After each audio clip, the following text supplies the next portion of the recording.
Bem-vindos a mais uma análise aprofundada. Hoje vamos mergulhar numa das fações mais notórias e, sejamos francos, temidas do mundo das trevas. O Sabá. O nosso foco vai ser a sua representação na mais recente iteração de Vampiro, a Máscara, a quinta edição, o V5. E, importante, para esta exploração vamos basear-nos exclusivamente no material oficial do V5, portanto, livros como A Mão Negra, Um Guia para o Sabá e outras fontes que detalham os antagonistas, incluindo, claro, a Segunda Inquisição. A nossa missão hoje é perceber o que é que define o Sabá em V5, como é que esta facção, que historicamente até podia ser jogável, se transformou aqui, bem, nos antagonistas principais, e qual é o papel deles neste cenário mais focado no horror pessoal. Ok, vamos lá tentar desvendar isto. A mudança mais óbvia, e talvez a mais impactante em V5, é mesmo essa, não é? A redefinição do Sabá como os maus da fita, vá. Sem dúvida. E não foi uma decisão arbitrária. Está mesmo ligada aos temas centrais que V5 quer explorar. O jogo agora põe muito mais ênfase na luta interna pela humanidade, sabes? Aquele conflito constante entre a besta e os restos de vida que um vampiro ainda possa ter. A Camarilla e os anarquistas, pronto, com as suas diferenças e hipocrisias, ainda jogam dentro dessas regras, mais ou menos. Tentam manter a máscara, tentam preservar alguma humanidade, nem que seja só por fachada ou para sobreviver. E o Sabá, então, em V5, é o oposto disso tudo, a antítese. Exatamente. O que é fascinante aqui é a filosofia Saba descrita nas fontes oficiais de V5. Eles encaram a humanidade como uma fraqueza, uma prisão, tipo que tem de ser transcendida com o abraço. Para eles o vampirismo não é bem uma maldição a gerir, é mais uma libertação, uma ascensão a um estado que eles acham superior. E é esta oposição filosófica que os torna os antagonistas naturais dentro da estrutura de V5. Eles são o abismo, aquilo que os jogadores lutam para não se tornarem. Essa ideia de superioridade leva a uma ideologia bastante corrosiva. O material descreve uma crença quase fanática na supremacia sobre os humanos que são vistos, bem, como gado ou ferramentas. Há até uma analogia engraçada, apesar de tudo, uma das fontes, que compara a mentalidade deles àquele estereótipo dos anões que odeiam toda a gente. Odeiam a Camarilla, odeiam os anarquistas, odeiam os humanos e, crucialmente, parece que se odeiam bastante uns aos outros também. É uma comparação com um certo humor negro, sim, mas que capta bem a essência. E essa cultura de conflito constante, interno e externo, teve consequências. Desastrosas para a seita. O material de V5 detalha isso muito bem. Estar em guerra em todas as frentes, contra a Camarilla, contra os anarquistas, contra a Segunda Inquisição, que agora é uma ameaça muito real e tecnológica, e até entre eles levou uma fragmentação e decadência enormes. Portanto, o Sabá que encontramos agora nas noites de V5 não é aquela força unida e assustadora que talvez fosse noutras edições. Nem de perto. O Sabá atual está, em grande parte, a ser desmantelado. Os membros mais novos estão dispersos, caçados, a operar em células pequenas, desesperadas, em cidades hostis. Os anciãos, a liderança, estão maioritariamente ausentes das cidades. Diz que estão focados numa guerra maior, mais apocalíptica, no Médio Oriente, talvez, na Guerra da Hiena. O que resta é uma sombra, uma seita em ruínas, muito por causa desta filosofia autodestrutiva de conflito total. E a própria deserção de figuras-chave, como a maioria dos La Sombra a irem para a Camarilla, ou os Tzimish a dispersarem-se, isso não é só uma perda de números, é um golpe na própria ideologia deles. Mina a ideia de uma rebelião unida contra os clãs. Isso leva-nos a outro ponto interessante. O conceito de antitribo e a rejeição de identidade de clã no Sabá de V5. Se La Sombra e Tzimish já não são pilares, o que é que define um Sabá? O material oficial diz que a linhagem, que é tão importante para os outros, aqui perdeu quase todo o peso. Correto. A lealdade ao sangue, à linhagem que vem de um antediluviano, isso é algo que o Sabá moderno rejeita ativamente. Despreza mesmo. Eles veem os clãs como parte do sistema de controlo dos antediluvianos que eles querem destruir. Então, o que é que preenche esse vazio? É a devoção aos caminhos de iluminação, ou como talvez seja mais correto chamar-lhes em V5, caminhos da noite, ou simplesmente caminhos. São sistemas filosóficos e morais alternativos, uns guias espirituais, bem, sombrios, que substituem a humanidade perdida. E como é que isso se organiza? O material fala numa estrutura quase religiosa. Exatamente. A organização interna do Saba, em V5, espelha uma hierarquia de igreja, mas distorcida. Uma igreja do mal, como uma das fontes descreve. Títulos como arcebispos, bispos, priests reforçam essa imagem de uma ordem religiosa dedicada a princípios anti-humanos. A lealdade não é ao sangue, mas sim à filosofia da seita, aos ditames do caminho escolhido e à missão maior que os une, mesmo que seja de forma caótica. É esta devoção partilhada, esta estrutura quase de culto, que lhes dá alguma coesão. E essa missão maior, o propósito que está acima do caos interno, qual é, segundo as fontes de V5? O objetivo primordial, quase, messiânico, do Sabá, é a destruição total dos antediluvianos, os progenitores míticos dos clãs, os vampiros da terceira geração. Eles veem-se como os únicos verdadeiramente leais a Caim, o primeiro vampiro, e consideram os antediluvianos e os clãs como usurpadores, falsos deuses que corromperam a verdadeira natureza vampírica. A guerra deles é, na cabeça deles, uma cruzada para purificar a noite. Se ligarmos isto ao cenário geral, percebe-se bem a função disruptível deles. Não querem só governar ou sobreviver, querem deitar abaixo a estrutura toda. Exatamente, é isso que os tornam tão perigosos e imprevisíveis em V5. Enquanto os anciãos deles, supostamente, lutam batalhas diretas contra manifestações dos antediluvianos em zonas de guerra remotas, os membros mais jovens que aparecem nas crónicas urbanas, mesmo dispersos e desesperados, ainda estão ligados a essa missão. Quando um bando Sabá ataca uma cidade da Camarilla ou um domínio anarquista, raramente é só por violência aleatória. É mais provável que tenham detectado alguma coisa, um artefacto, um Matusalém escondido, um pedaço de conhecimento proibido que eles acham que é uma peça no puzzle da Guerra Santa deles. São agentes do Apocalipse, mesmo na sua forma mais fragmentada. Falemos então um pouco mais desses caminhos sombrios que mencionaste. Servem como códigos morais alternativos, é isso? Para vampiros que já largaram a humanidade? O material oficial de V5 detalha alguns, talvez começando pelo caminho de Caim. Sim.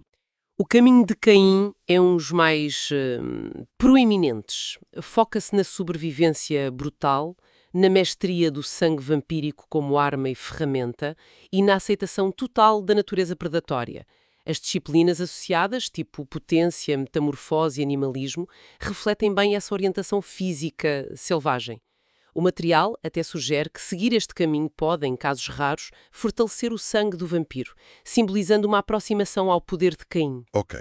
Se Caim é sobre força bruta e a besta, há outros que se focam em formas mais subtis de poder, como o caminho de Catari. É uma boa forma de ver. O caminho de Catari é o hedonismo levado ao extremo nihilista.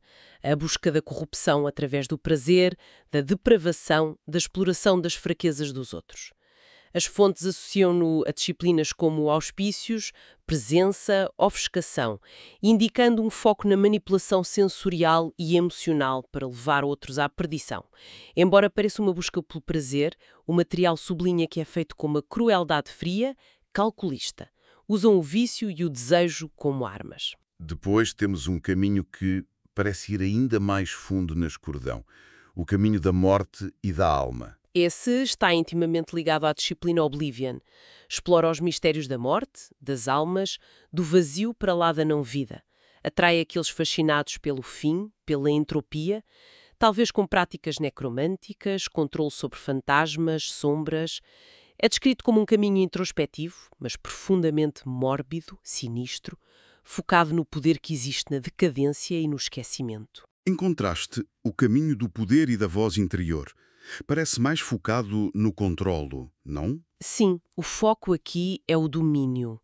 Domínio sobre os outros, subjugando a vontade, e domínio sobre si mesmo, controlando a própria besta com disciplina férrea. O material liga-o muito a disciplinas como dominação. É a filosofia do tirano, do manipulador mestre, aquele que acredita que o poder é a única verdade e que a ordem Mesmo imposta à força, é melhor que o caos, embora a ordem deles seja geralmente terrível. E por fim, uma curiosidade mencionada nas fontes. O caminho do sol. Parece um paradoxo para vampiros. De facto, este caminho é especificamente para os sangue fraco, que, surpreendentemente, encontram um lugar, embora precário, dentro do Sabá V5. Usa a alquimia do sangue para manipular o Vitae de formas inesperadas, talvez numa tentativa de superar as limitações da condição diluída deles. No entanto, as fontes são claras. Apesar deste caminho existir, o Sabá, como um todo, despreza o sangue fraco. Vêem-nos como um sintoma da degeneração que dizem combater. A presença deles é mais um exemplo das contradições internas da seita. Basicamente, qualquer vampiro de qualquer clã ou sem clã pode acabar no Sabá e ser forçado a seguir um destes caminhos para sobreviver psicologicamente à perda da humanidade. Chegamos agora a um ponto sensível, muito discutido na comunidade. Jogar com personagens Saba em V5. Apesar da posição oficial clara de os pôr como antagonistas, o próprio material, como a Mão Negra, dá regras e detalhes que podem ser usados para criar personagens Saba. Há uma observação interessante numa das fontes que diz que a editora parece ter tirado o corpo fora. Não proíbe, mas também não apoia nem facilita campanhas de Saba. É um ponto crucial, sim, e que gera muita conversa. É fundamental perceber o porquê da posição de V5. Todo o sistema de regras e a atmosfera do jogo, as mecânicas de fome, as máculas na humanidade, as compulsões, as convicções e pedras de toque, tudo isso foi desenhado para explorar a experiência de vampiros que ainda lutam com a sua condição, que ainda têm algo a perder, que sentem o peso da mortalidade perdida. São geralmente vampiros mais novos, mais perto da transformação. E o Saba, por definição em V5, já ultrapassou isso. Exatamente. Filosoficamente e na prática, como as fontes de V5 descrevem, o Sabá rejeita ativamente a humanidade. Os membros operam com níveis de humanidade residuais muitas vezes nulos, substituindo-a pela adesão rígida aos caminhos. Tentar jogar com personagens assim dentro da estrutura de V5 entra em conflito direto com as mecânicas e temas centrais. Não é que seja impossível adaptar as regras, claro, mas vai contra a corrente do design do jogo. É como tentar encaixar uma peça quadrada num buraco redondo, percebes? E, mais importante ainda, o material oficial não hesita em dar avisos muito, muito sérios sobre isto. As campanhas de Sabá são descritas como inerentemente cruelas, hardcore, pesadas, lidam com temas de violência extrema, depravação, coisas que a maioria considera monstruosas. O material sublinha a necessidade absoluta de consenso e comunicação na mesa, uma sessão zero forte onde se discutem limites, expectativas, gatilhos emocionais. Não é só recomendada, é essencial. Isso levando a uma questão importante sobre a responsabilidade partilhada, não é? Entre narradores e jogadores ao abordar este tipo de conteúdo tão extremo. Sem dúvida. As próprias ilustrações nos livros oficiais são descritas como bastante explícitas, sem poupar na violência gráfica e outros elementos perturbadores, como nudez associada à degravação. Jogar com o Sabá não é de todo para todos os grupos. Exige um nível de maturidade emocional, confiança mútua e comunicação constante muito alto para evitar que a experiência se torne desconfortável, negativa ou até traumatizante. Ao dar as ferramentas, mas não o aval oficial, a editora basicamente coloca essa responsabilidade toda nas mãos de quem decidir por aí. É um território que exige mesmo muita cautela. Então, o que é que isto tudo significa? Recapitulando, os Sabá em V5 são os antagonistas por excelência, uma força caótica fragmentada, mas ainda perigosa, definida pela rejeição da humanidade e dos clãs. A missão deles é grandiosa e apocalíptica: derrubar os antediluvianos. Os membros sobrevivem psicologicamente agarrando-se a caminhos sombrios como códigos morais alternativos. E embora a possibilidade teórica de jogar com eles exista, vem cheia de desafios mecânicos e, sobretudo, de avisos muito sérios sobre a natureza extrema e potencialmente perturbadora do conteúdo. Perfeitamente resumido. O Sabá funciona como um espelho negro. Reflete os medos mais profundos dos outros vampiros sobre o que se podem tornar se cederem totalmente à besta. Mas é uma entrega organizada, com propósito e filosofia, o que os torna paradoxalmente mais assustadores que monstros irracionais. Eles escolheram o abismo. E para deixar aqui uma reflexão final, com base no que exploramos das fontes, o Sabá diz que busca a libertação da prisão da humanidade e a destruição da ordem corrupta dos antediluvianos, tudo em nome de seguir Caim puramente. Imaginemos só por um momento que eles vencem, que a guerra da Gehenna acaba com a vitória deles, com a destruição dos inimigos e a imposição da sua visão. Como seria realmente esse mundo ideal do Sabá? O que significaria, na prática, viver numa noite eterna governada por esta filosofia nihilista, predatória, destrutiva? Que tipo de libertação nasceria das cinzas se fossem eles os vencedores? Fica a questão para pensar.